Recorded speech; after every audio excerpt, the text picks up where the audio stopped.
What is up, everybody? Welcome to Off the Rails, a recovery podcast dedicated to ending the stigma of addiction through open discussion on all things recovery related. My name is Mark, and with me always are Dave and Jared. Dave, can you kind of introduce our next segment here? Yeah, so we're really excited for today. So far to date, all of our guests we've had on have been, people going through their recovery process and telling their stories of addiction and getting help. We've had some people reaching out, and we want to be able to kind of guide people to, some professionals, as we're not clearly the three of us professionals in the field or counselors in any way. We want to be able to provide, places for people to reach out. And so we're super stoked to have our first professional brought to our podcast here. So with that being said, Lindsay, thank you very much for joining our podcast today. Would you be able to tell listeners a little about yourself? Welcome to the show. Perfect. Thanks for having me. So my name is Lindsay. I'm working as a registered nurse. I have a bachelor's and a master's degree in nursing. Since graduating, so I went to MUN, that's where I did my nursing degree. Since graduating, I've been working on a variety of different areas of addictions and mental health. So I started working on an inpatient detox program where I'm on mat leave right now, but prior to that, I was still working there. So it's been 5 years working inpatient. And I worked casual between a couple different units just to get different experience. So I also worked inpatient, like acute care mental health. I worked on a short stay crisis stabilization unit. And then I also worked outpatient addictions and mental health. So I have a little bit of a variety of experience within mental health and addictions. In terms of like my education, like I said, I did my bachelor's degree at MUN in Corner Brook, Newfoundland. But I just recently did my master's through MUN as well. And I focus more on addiction within that. So the bachelor's degree obviously is just kind of a variety of all different types of nursing, but my master's degree, I chose to do my focus on addictions. And I just finished like my practicum project, which was dedicated to the inpatient detox program where I work. That is incredible. Lindsay, was there anything in particular that kind of made you, I guess, like passionate about the field of addictions? Yeah, for sure. So I actually went into nursing knowing that this is what I wanted to do. I have a lot of substance use in my family. So for me, it kind of hits home on a personal level. I always would think that, if, my dad or my cousin or my uncle ended up in a treatment facility, I would want them to have a nurse like myself. It's kind of like my approach to my nursing care. I try to treat my patients like family, kind of in that sort of way, just to know that, I could be kind of that comforting face for them when they enter treatment.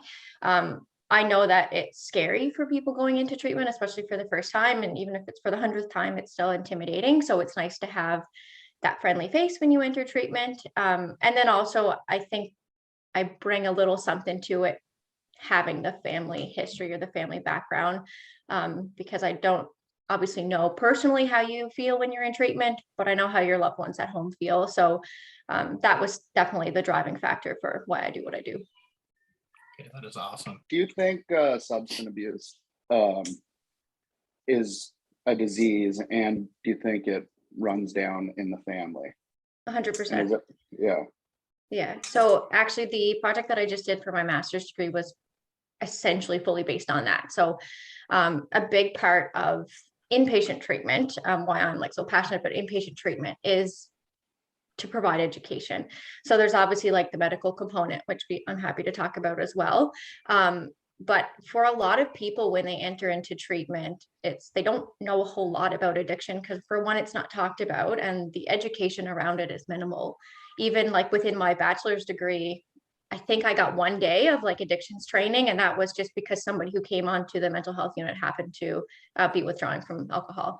So I had like no education, and if you don't know, you don't know. And we've kind of been taught and raised that addiction is a moral failing, and that couldn't be further from the truth. So what I aim to do in my master's practicum project was create an education session to be provided to inpatients on the detox unit that kind of goes through all of that in simple terms, to say that absolutely. Like there's been countless studies done to show that there is a genetic component.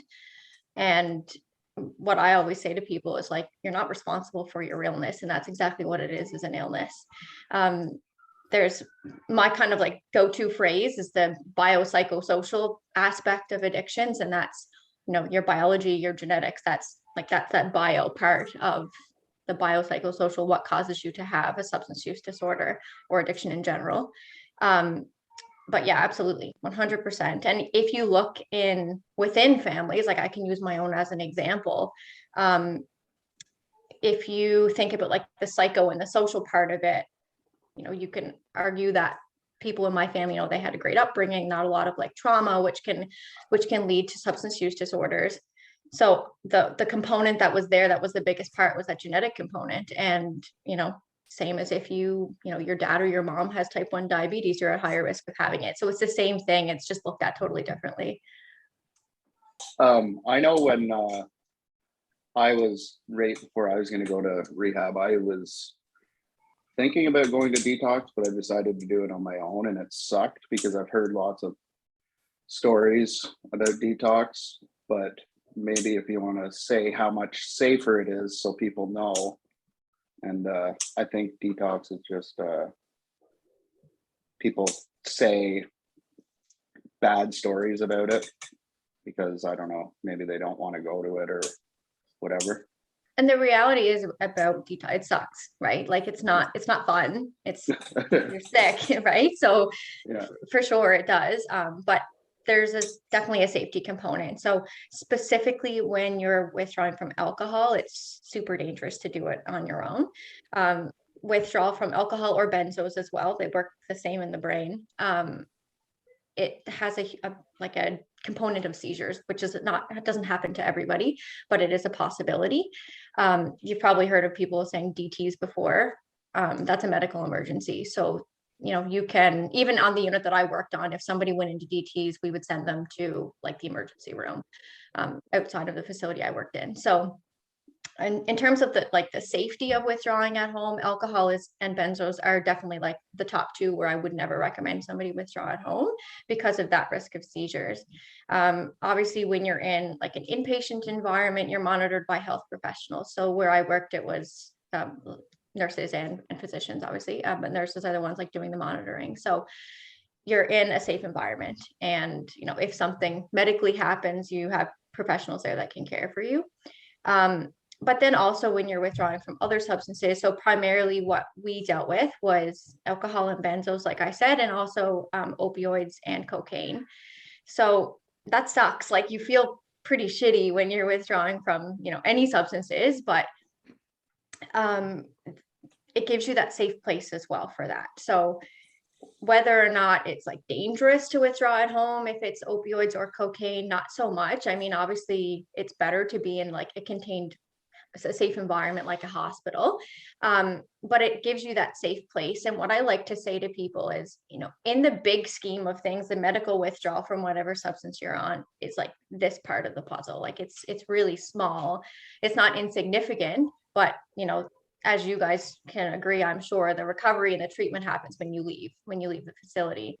But for the actual like safety of the medical withdrawal, it just kind of having that monitoring by a healthcare professional. And also when you're withdrawing from a substance, and I'm probably going to go off on a tangent, so bring me back if need be, but okay. When you're withdrawing and you're in an inpatient environment, a lot of mental health and addictions, it's concurrent disorders. So, you might be withdrawing from cocaine or you might be withdrawing from opioids, and you don't like need that medical care as much. But at the same time, it's like, okay, well, now I'm in a facility and I'm being monitored by professionals, and I've had undiagnosed, untreated anxiety for my whole life, and that's why I use cocaine. Or I've had undiagnosed, untreated ADHD my whole life, and that's why I smoke crack. So it's like, you're not just like dealing with the medical component of the physical withdrawal from the substance, but you're also looking at the concurrent disorders, and now you're in a facility with professionals that have the ability to help you with that.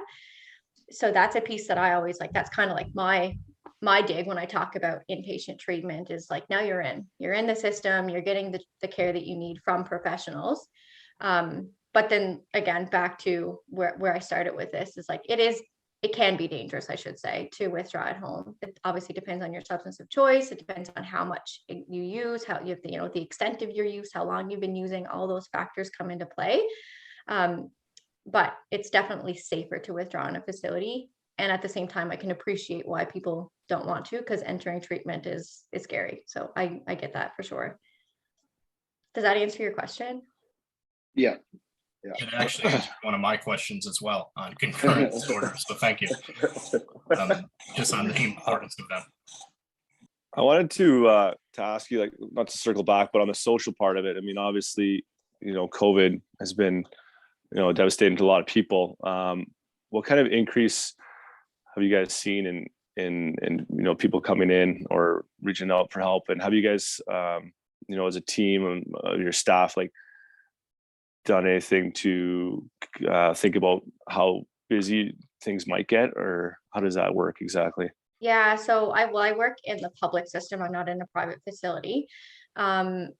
So COVID absolutely has had a huge impact on everything in terms of addictions and mental health. And unfortunately, because of, budget and all of that kind of stuff, oftentimes one of the first areas that gets cut is addictions and mental health. So, I've had patients when I was working inpatient at the beginning of COVID, or partway through COVID, who had never been in treatment before and never actually had what I would describe as a diagnosed problem. They had never been diagnosed with substance use disorder, and either their use increased over COVID or they started using for the first time, because what else was there to do when I'm home all day? So it's definitely had an impact in that sense.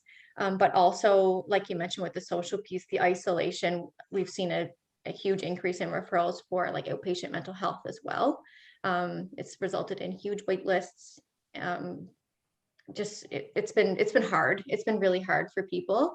There's been a lot of pressure on the system for sure. And the inpatient facility that I worked at, actually, it used to be a 21-day program. So you would do 5 to 7 days of withdrawal, and then you would do 2 weeks of group programming. And because of COVID and the restrictions with group numbers and people gathering in a facility without masks, with masks, whatever, it didn't matter.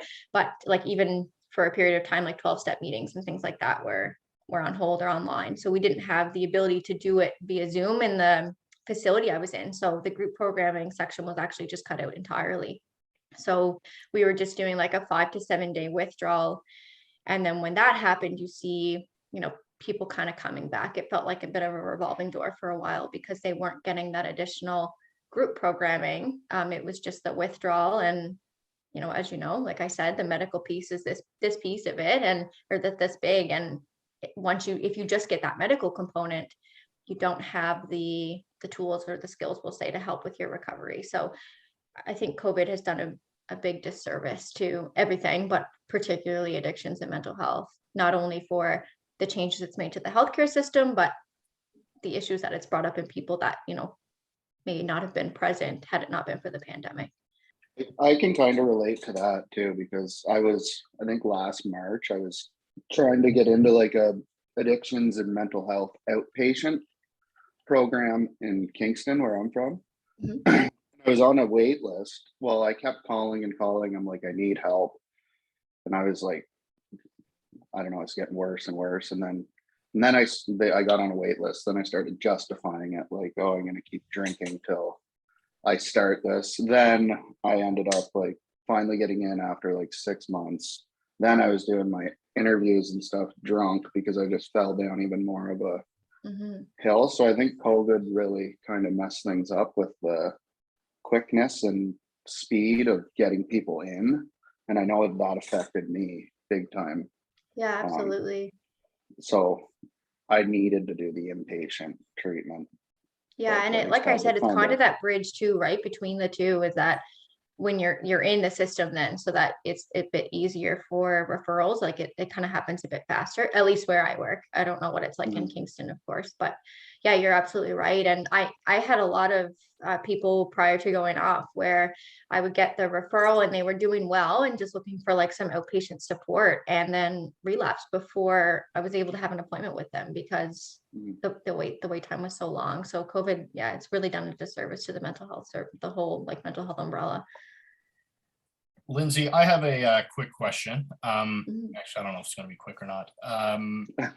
Uh, basically, like when I went into treatment, I was so scared and just because and like anxious about, I didn't really know what to expect. So say someone is like looking and, thinking about making this change in their life, and they're, they need to go to detox. Could you kind of take us through the intake process and, kind of to show people what to expect?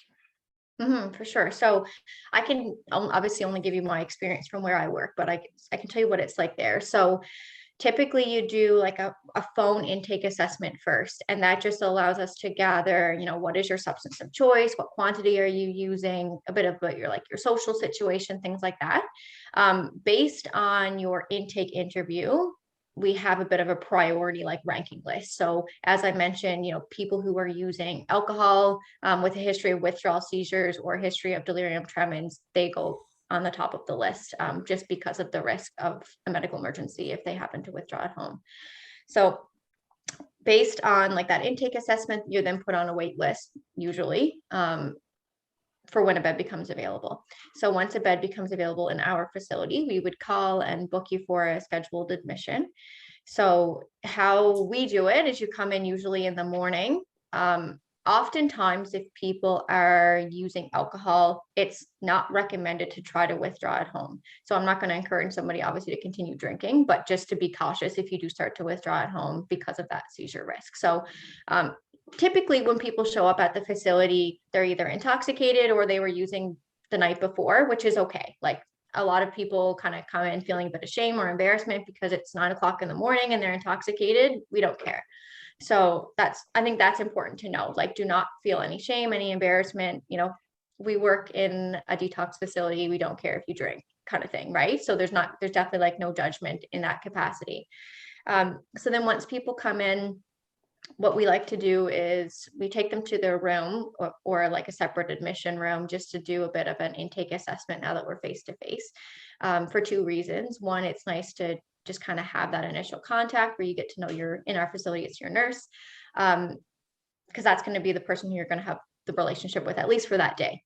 So it's good to have like that conversation. Also, things can change depending on the wait list, between when you talk to somebody on the phone and when you actually get into the facility. So it's good to get a bit of like an updated what's going on in your life type thing. So after we go through the full like admission assessment, and the person, what we like to do is just show them a little tour around the unit just so that they feel a bit more comfortable. It's a new space. It's scary for a lot of people. So it's just one way to make you feel comfortable so you're not kind of wandering around, not knowing where things are. After that, we decide on what we call a withdrawal protocol. And then that depends on the substance that you use. So, if it's alcohol, how are we going to treat it? If it's cocaine, how are we going to treat it? That sort of thing. I like to provide all of my patients, depending on how well they're feeling at the time, with just a little bit of education on the medications that we're using. For some people, I'll just use the example of alcohol because it's just simple. So we use benzos to withdraw people from alcohol. So a lot of times I'll get the question like, okay, I used to abuse benzos, so why are you using that to treat me? So I think it's important, to provide that little bit of education just so you can sort of understand why we're doing what we're doing. So if you are entering into a detox facility, it's okay to like look up, how things are treated, or even to ask the intake individual on the phone how it's treated. For some people, it can be triggering to be, treated with a substance that they used to abuse. So that's why I like to provide that little bit of education in that sense. Once you actually start withdrawing, if you came in intoxicated, we can't treat you while you're still intoxicated. So we'll provide just kind of like TLC, I'll say, until you start entering into the actual withdrawal phase. Usually what we do in that sense, once you start withdrawing, is we'll complete like vital sign checks, just like blood pressure, heart rate, temperature, that sort of thing, monitor your symptoms. So for most substances, there's like a set scale that has to be followed. So, are you exhibiting X, Y, and Z? If you are, then how much medication do you require? The only substance in my facility, at least, that there's no like set assessment scale is withdrawal from like cocaine, crack. It's just based on symptoms. So that will, depend on what you're withdrawing from, will depend on how you're assessed. If it's deemed that, you're in withdrawal, it's, you can look at somebody and tell if they are. So, if you are, then you're usually provided with medication, depending on, again, what your substance is. And you're just monitored for, in our facility, most withdrawal protocols are 5 to 7 days.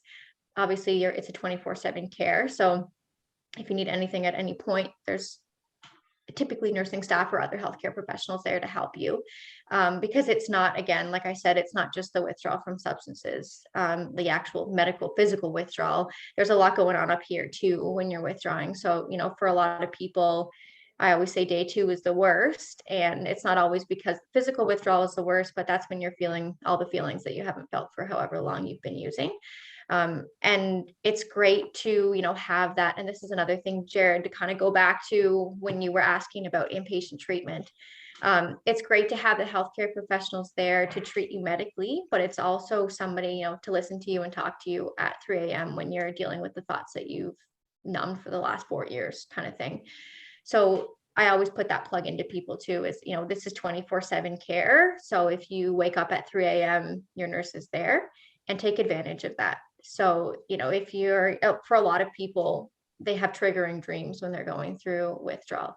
I've had people, wake up in the middle of the night. I can see like nodding. So I've had people wake up in the middle of the night and genuinely think they were using, and like they come up and they're just sweaty and they're anxious, and they're like, I just had this dream. It was so vivid that I was using. And that might take a 45-minute or 2-hour conversation in the middle of the night to help them through that, and that's okay. So that's always my conversation to people when they first come in, is that, this, and I think that's important for everyone to know, that it's 24/7 care for a reason. It's not, you don't withdraw from 9 to 5, you withdraw 24/7. So that's what your nurses are there for.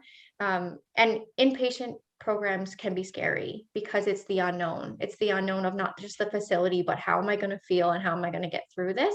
So take advantage of the professionals that are around you, and know that, in 5 years, 6 years, whatever, working in addictions and mental health, I have never worked with one person who hates the patients and hates what they do. I always say, if I was a nurse for the money, I would have worked in a well baby clinic, not in addictions. So, your nurses are there to support you and take advantage of that, or healthcare professionals in general. I'm saying nurse because I'm one, so I'm biased, but your healthcare professionals in general are there to support you. So take advantage of it while you're there. Speaking of the dreams, we talk about that like a lot, because I think, Mark has the using dreams sometimes, and then last night. Did you? Yeah, I wake up feeling hungover sometimes after having a dream like that. Still, it's crazy. And Dave too has them. So. Yeah, for sure. And one of the things that I like to talk about too is, a lot of people don't know about this. It's called post-acute withdrawal syndrome. I don't know if you guys have heard of that before, like pause is the other name for it.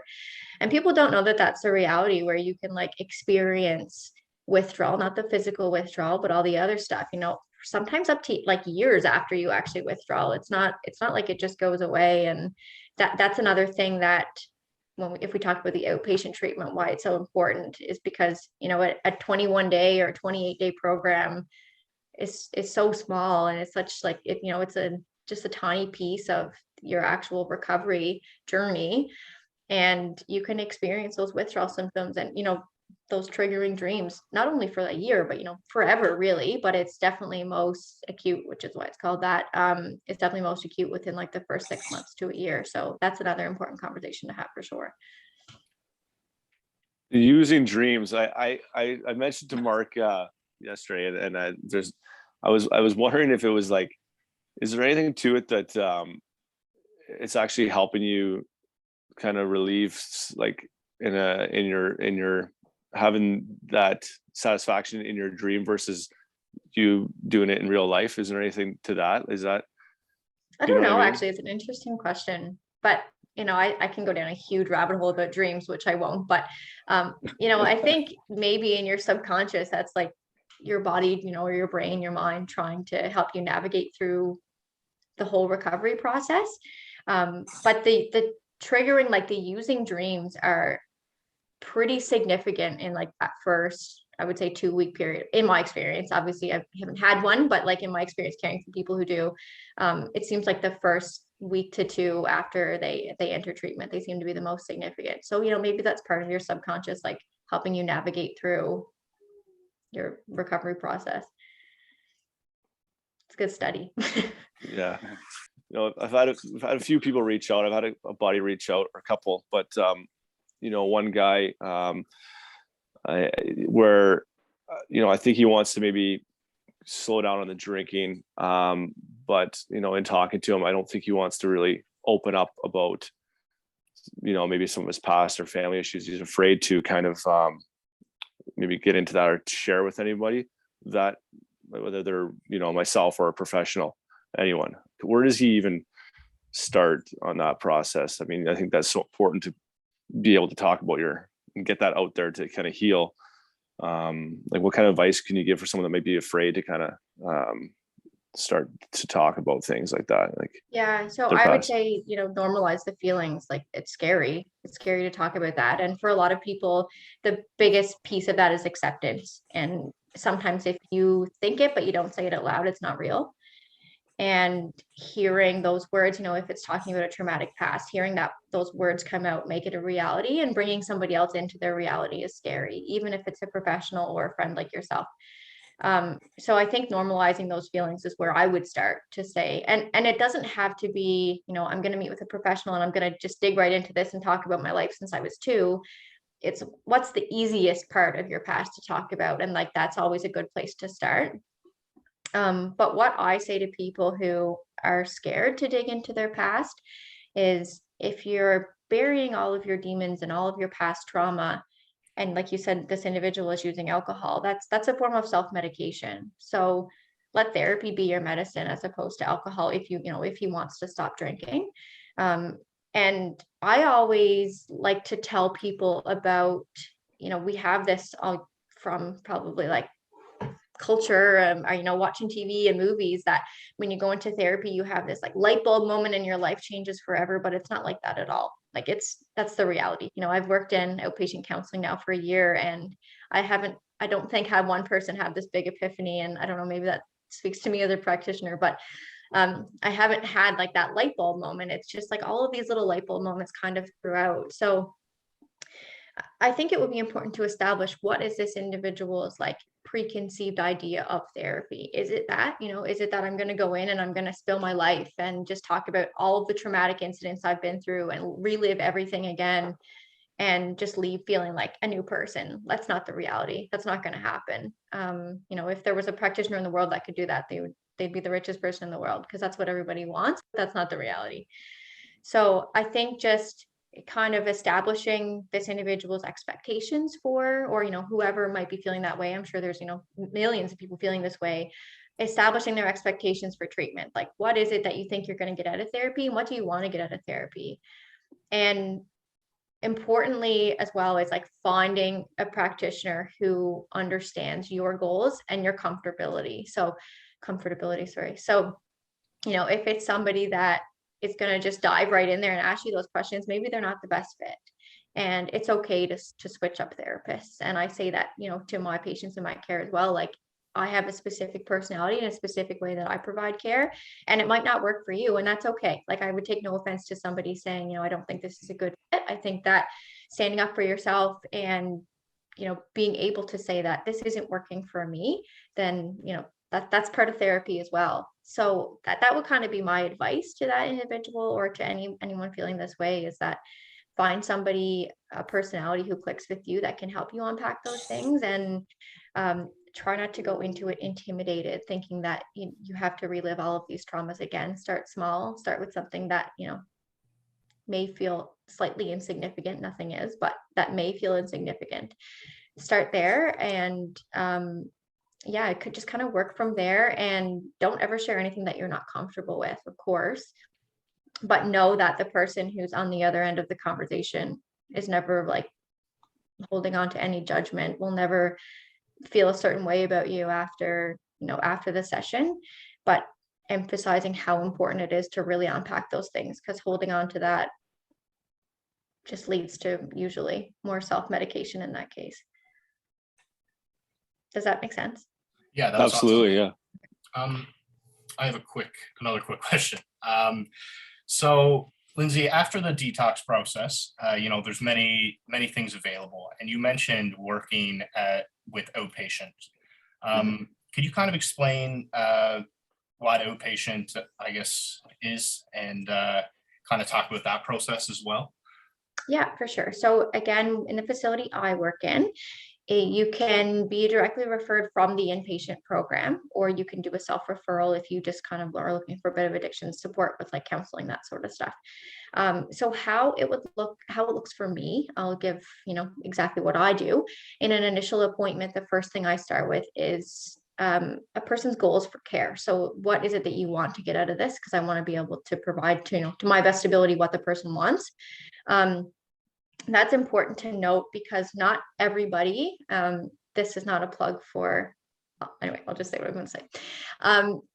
Not everybody wants complete abstinence, and that's okay. So I like to kind of establish that from the beginning, because my goals for your care might not align with yours. My plug that I was going to refrain from, but I will, is obviously I'm going to encourage complete abstinence from all substances, because that's likely to make you the most successful in your recovery. But for a lot of people, that's not what they want. So if, in every session, I'm just saying, don't drink, don't do drugs, don't smoke, whatever, that relationship's not going to work, and that person's just going to stop coming to appointments. So I think establishing the goals, and even if it's not something that your practitioner brings up, but you enter into outpatient treatment, make those goals for yourself. Is it more of a harm reduction approach where you just want to cut back a little bit? Or is it complete abstinence? Like, what are your goals for treatment? I also like to talk about any concurrent disorders like we were discussing earlier. So when it comes to, anxiety and depression are for sure the number one when it comes to concurrent disorders with substance use. So it's a bit of a what came first, the chicken or the egg. Do you have anxiety because you're using alcohol, or are you using alcohol because you have anxiety? So I like to sort of establish, are there any concurrent disorders? Have you been dealing with an anxiety disorder your whole life that's been untreated? So now you are self-medicating with whatever. So having that conversation with the practitioner is important as well. And then that helps us kind of establish a treatment plan. So a treatment plan in outpatient may look like something that I use. It's from CAMH in Toronto. It's called Structured Relapse Prevention. And it's, a variety of different like exercises, worksheets, workbooks, that sort of thing that help guide the recovery process. I'm a big fan of homework. So I always assign homework to people after sessions. And that could be something like, if somebody's goal is harm reduction, then let's do a substance use diary where, you kind of track your use. I divide sessions up to talk about like key things like provide education.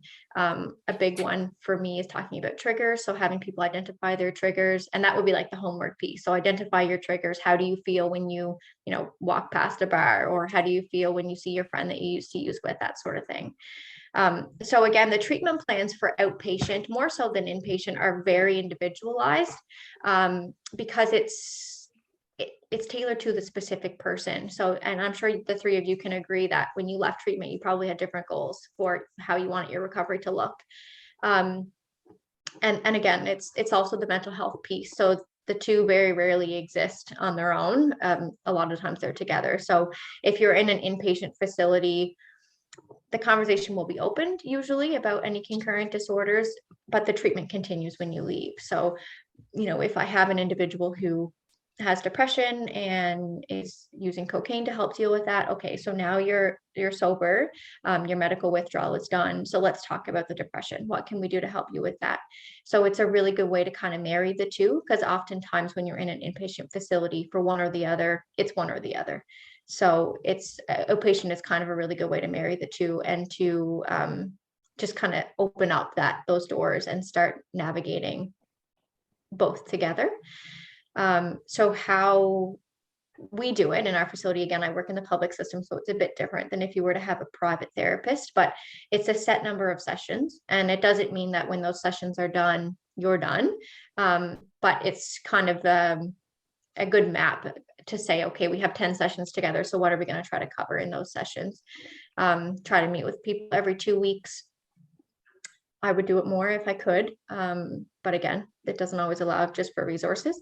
But for somebody who's entering into an outpatient facility, I would always encourage them to have the conversation with their practitioner to say, you know, if something comes up on Tuesday, am I allowed to call you outside of hours, or not outside of hours, sorry, outside of appointment time? For a lot of people, that is a possibility. But it's also important to note that, you know, an outpatient practitioner isn't a sponsor. So it's not the same type of relationship that you would have, like, for example, if you had a sponsor. But it's a good like link to the inpatient and the real world, I'll say, to have like that additional support once you're outside of the, you know, the four walls of a detox facility.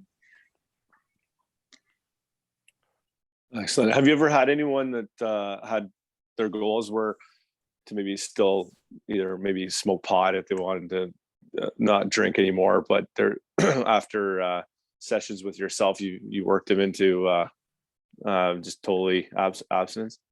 Yeah, it has happened. It's not a lot of people they kind of keep the weed as I'd like to have this occasionally. I always encourage people to have complete abstinence. Just I'm a science research person, and obviously the research shows you're more successful if you give up everything together. So I do put that plug in, but I support people whatever their goals are, because they're not my goals, they're theirs. But I have had people stop completely. And primarily when I see that is, you know, an individual will say, okay, I don't want to drink and I don't want to do cocaine, but I still want to smoke weed on the weekends with my friends. And then we say, okay, so, you know, you have your weekend, let's have an appointment on Monday or Tuesday and see how it went. And then on Monday and Tuesday, they say, well, my friends that I smoke weed with are my friends that I drink and do cocaine with, so I don't think I can be around them. That's oftentimes when people decide to stop completely, is that for a lot of people, an additional substance is a trigger. So, you know, I smoke weed when I drink. So when I'm smoking weed, I feel like I should be drinking, and I'm trying to give up alcohol. And that's exactly where the science says you're more successful if you give up everything. But yeah, I have had it happen where people say that, you know, they want to keep smoking weed and they end up stopping, because for a lot of people that's a trigger. It doesn't happen all the time, but yeah. I quit smoking weed like probably 8 years ago, but when I was trying to quit drinking before I went to rehab, I tried to transition to weed, like to stop drinking. And then I was just still drinking, now smoking weed, and just a complete sloppy mess. So Yeah. That didn't work for me. But yeah, I'm just like a complete abstinence kind of person. But I have heard of California sober. Is that's just when you're sober but you smoke weed? Okay. I've never heard that term. Yeah. Have you guys? Yeah, I've never heard of it until you mentioned it the other day. I have heard. I find it kind of, I don't know, disrespectful to people who struggle with weed, but that's my opinion on it. Because there's lots of people that struggle with that in their life, and you know, it's not really sober.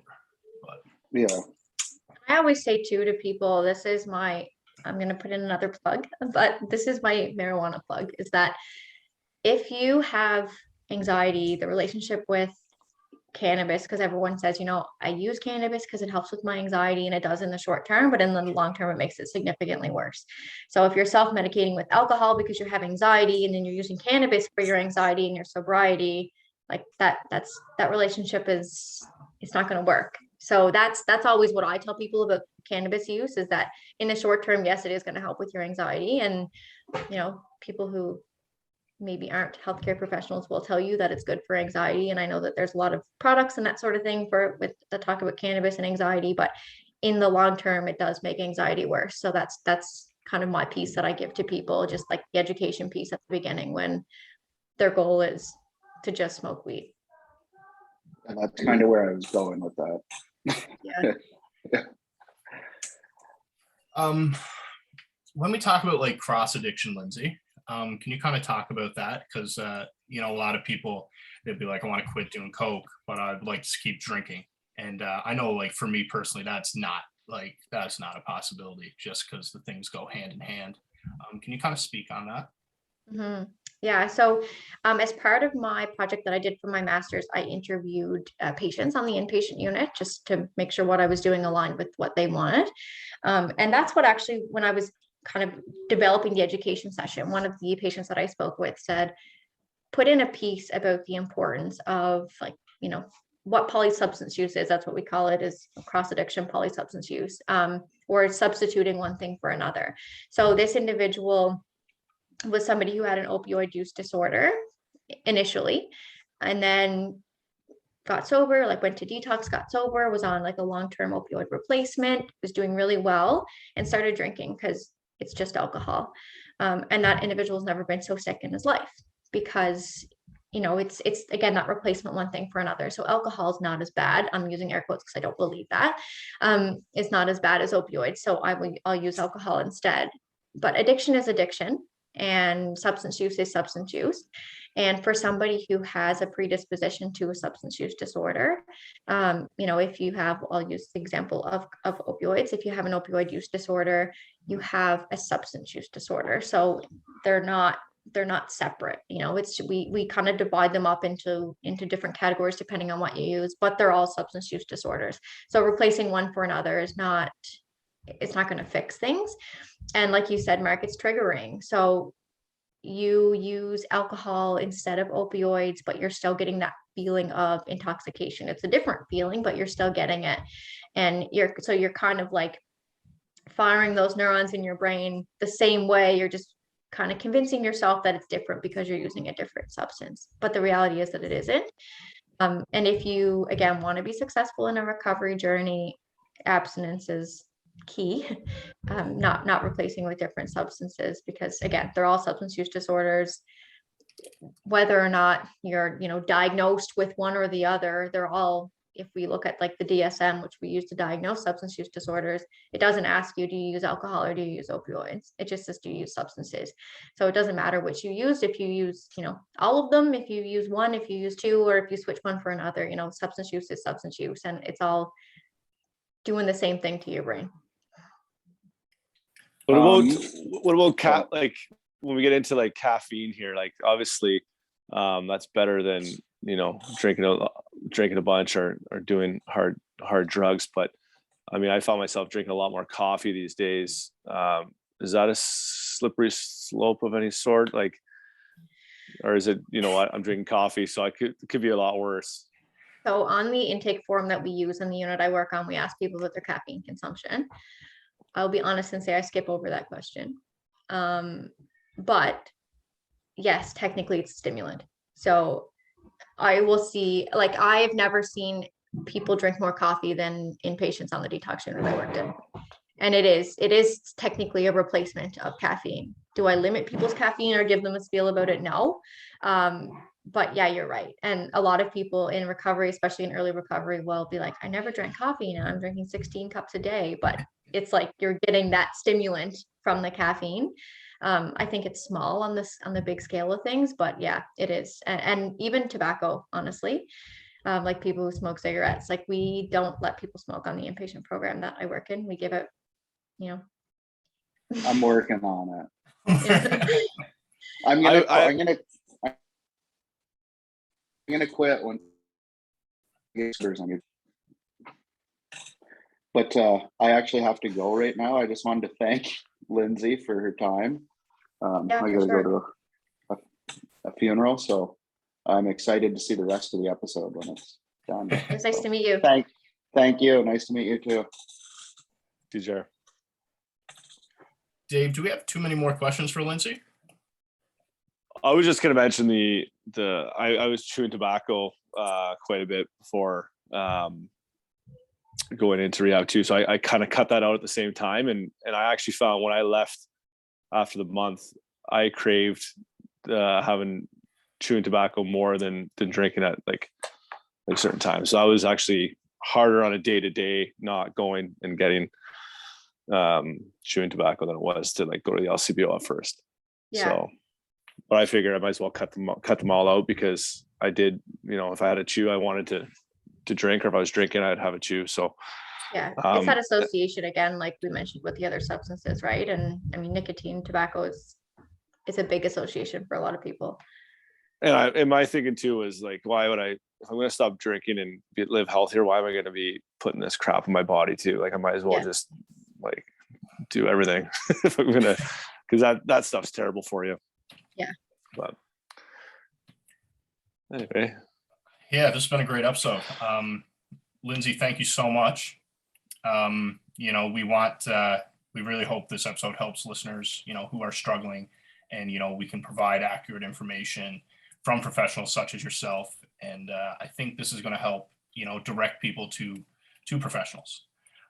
Is there anything else you would like to share or discuss? I think by like last piece, I'll just say, you know, if you're feeling intimidated to go into treatment, that's normal.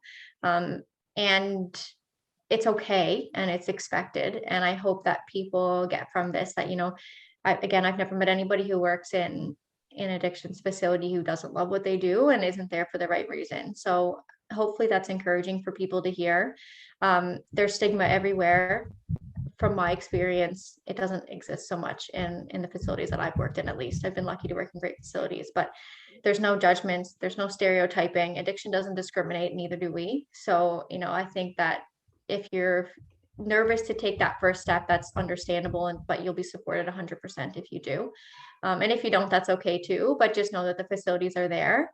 If there's ever any like issues accessing treatment, or like knowing where to go, you can find a lot from a Google search. So I would encourage people to do that as well, or just reach out to like, you know, your local health authority and just ask those questions. And what I always say to people, it was actually a quote that a patient gave to me one time that I just absolutely loved when, you know, Jared was talking about if I think that addiction is, or substance use disorder is if there's a genetic component. And I like to say to people after this patient said this to me is, you're not responsible for your illness, but you are responsible for your recovery. So you didn't ask to be where you are, you know, your life circumstances or your genetics or whatever may have brought you to where you are, and that you're not responsible for, but you're responsible for the rest. So, you know, take that first step, get yourself into a treatment program, you know, if that's what you want for yourself, and understand as well that relapse is a part of recovery. It's not a failure. So if relapse is part of your recovery journey, you know, just take that as a bump in the road. There's nothing linear about a recovery journey, which I'm sure you both can agree. You know, it looks a lot more like this. Oftentimes there's a lot more downs than there are ups.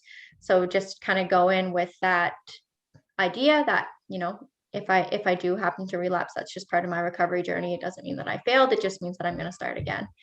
And yeah, that's just kind of my plug. You're not responsible for your illness, but you are responsible for your recovery. So, you know, take it seriously, and however that recovery looks for you, I think that you need to be proud of your journey. And